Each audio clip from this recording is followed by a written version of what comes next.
бір жасағаннан құсап шығатын кимчидің рецептімен бөлісетін боламын. Ол үшін алдымен қырыққабатымызды салқын суда 3-4 қайтара жуып алатын боламыз. Жуылған қырыққабаттарымызды әрқайсысын осылай жеке-жеке тұздап шығамыз. Үстіне салқын суымызды қойып, ауыр затпен бастырып, бір түнге қалдыратын боламыз. Тұздалған қырыққабаттарымызды алып, салқын суда 3-4 қайтара жуып алатын боламыз. Жуып болғасын қырыққабаттың арасына жағатын начинканы дайындайтын боламыз. Сәбіз бен репканы күштен өткізіп аламыз. Ащы тәтті қызылбұрыштар, чеснок және имбирдің үстіне кішкене су салып блендерлеп аламыз. Блендерленген начинкамызға тұз, қызылбұрыш, паприка салып жақсылап араластырып, репка мен сәбіздің үстіне салып, оны да бір келкі қылып жақсылап араластыратын боламыз. Дайын болған массамызды қырыққабатымызға бір келкі қылып бүкіл жеріне жағып шығатын боламыз.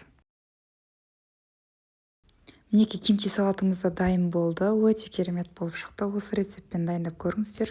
Бірден жеуімізге немесе холодильникте бірнеше апта бойы сақтап жеуге болады.